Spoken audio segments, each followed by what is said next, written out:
Hello viewers, আসসালামু আলাইকুম রহমতুল্লাহ। আশা করছি সকলেই ভালো আছেন। আলহামদুলিল্লাহ, আমি আপনাদের দোয়ার বরকতে ভালো আছি। তো সম্মানিত ভিউয়ার্স, আমি আজকে একটি সুন্দর ভিডিও নিয়ে এসেছি যে আমার গ্রামের পাশেই হচ্ছে একটি গ্রাম আছে, যে গ্রামটির নাম হচ্ছে তেলিখালী ইউনিয়ন।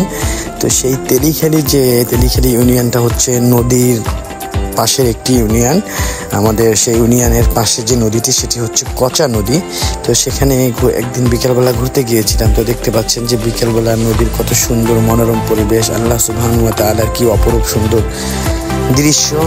তো এগুলো দেখে আমি মুগ্ধ হয়ে গেলাম। চিন্তা করলাম যে আপনাদেরকে একটু এই ভিডিওর মাধ্যমে এই আমাদের সুন্দর প্লেসটা একটু শেয়ার করে থাকি, যাতে করে আপনারাও দেখে আল্লাহ সুবহানাহু ওয়া তাআলার কুদরতকে চিনতে পারেন। তো দেখতে পাচ্ছেন আমি যে বিকেলবেলা যেখানে ঘুরতে গিয়েছিলাম, সেটা ছিল হচ্ছে সন্ধ্যার আগ মুহূর্ত, সূর্য অস্ত যায় এমন একটা অবস্থায়। তো আমি বাইকে ছিলাম, পাশ থেকে হচ্ছে একটি অফ দ্য রাস্তা আছে, সেখানে আমি বাইক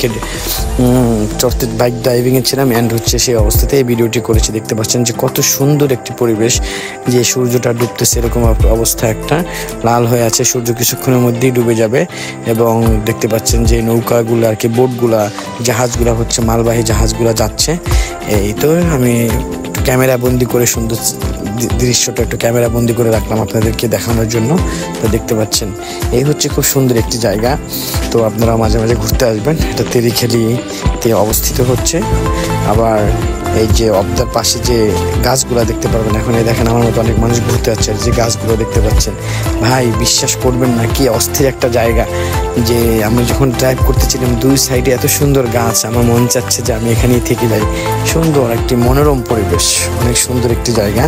তো আপনারা চাইলে এখানে ঘুরতে আসতে পারেন এবং দেখতে পারেন যে আসলে কত সুন্দর আমাদের ভান্ডারী উপজেলায় এত সুন্দর জায়গা আছে, এটা আমি আসলে কখনোই কল্পনা করতে পারিনি। আর এই রাস্তা দিয়েই সামনে যেতেই একটা পার্ক আছে, সেই পার্কটির নাম হচ্ছে হরিণপালা ইকো পার্ক। তো আমরা কিন্তু সেই পার্কের দিকেই যাচ্ছি। তো অবদার উপর দিয়ে যাচ্ছি, অবদার সাইডে যে সুন্দর গাছ হয়ে আছে, এই গাছগুলো দেখি হচ্ছে আমার একবারে কলিজাটা ঠান্ডা হয়ে যায়। খুব সুন্দর একটা জায়গা, খুব মনোমুগ্ধকর একটা জায়গা। আসলে এখানে আসলে সবাই জায়গাটার প্রেমে পড়ে যাবেন। সেই আঁকাবাঁকা রাস্তা দেখতে পাচ্ছেন। সূর্যটা কিন্তু এখন আমাদের সাথে সাথে আছে, সূর্যটা কিন্তু এখন আমাদেরকে ছেড়ে যায়নি। সো আপনারা যারা ভিডিওটি দেখতেছেন তারা আমাকে ছেড়ে যাবেন না, ভিডিওটি সম্পূর্ণ করবেন। এবং যারা ইউটিউবের মাধ্যমে দেখবেন, ইউটিউব চ্যানেলটিকে সাবস্ক্রাইব করে দিবেন। আর ফেসবুক পেজের মাধ্যমে দেখলে অবশ্যই পেজটিকে ফলো করে দিবেন এবং পেজটিকে শেয়ার করে দেবেন ভিডিওটি। এই যে দেখেন সূর্য মামা কিন্তু এখনো সাথেই আছে। ওই দেখেন এই কত নৌকা, এই নৌকা দিয়ে হচ্ছে জেলেরা মাছ ধরে নদীর মধ্যে গিয়ে, সেই একবারে গভীরে গিয়ে তারা হচ্ছে মাছ ধরে, আর সেই মাছই কিন্তু আমরা খাই। তো জেলেরা কিন্তু অনেক কষ্ট করে, যে দেখতে পাচ্ছেন খুব সুন্দর একটি জায়গা। তো আপনার ওই সাইকেল দিয়ে দুটো ছেলে যাচ্ছে ভাই, বিশ্বাস করবেন না এই অবদার পাশে যারা আছে তারা যে কত সুন্দর, আল্লাহ তাআলা কি নিয়ামতের মধ্যে তারা আছে, তারা নিজেরাও জানে না। হয়তো তারা মনে করতে পারে আমরা অনেক খারাপ আছি, বাট তারা অনেক নিয়ামতের মধ্যে আছে। সুন্দর জায়গা, সাথেই থাকুন, দেখতে থাকুন, আশা করছি মন ভালো হয়ে যাবে। আসলে এই জায়গায় যদি কারো মন খারাপ থাকে, আপনারা যদি ঘুরতে আসেন, মন ভালো হওয়ার মতো একটা জায়গা, খুব সুন্দর একটি জায়গা।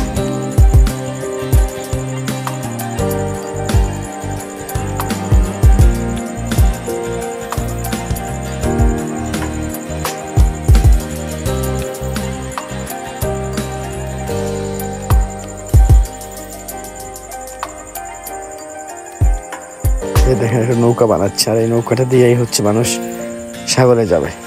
এই যে নৌকাটা দেখছেন কত সুন্দর, কাঠ দিয়ে বানানো হচ্ছে, আর এই নৌকা দিয়ে তারা একবারে বঙ্গোপসাগরের মধ্যে চলে যাবে। এই দেখেন কত সুন্দর জায়গা ভাই, অস্থির জায়গাগুলো। এই বাবুটাও ঘুরতে বেরিয়েছে। সূর্য মামা কিন্তু এখন আমাদেরকে ছেড়ে যাননি, আছে, সাথেই আছে।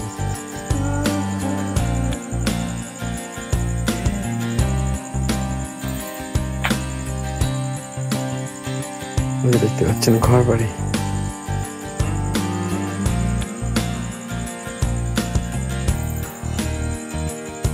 এটা হচ্ছে আবাসন, মানে হচ্ছে সরকারের দিকে ঘর করে দিয়েছে থাকার জন্য।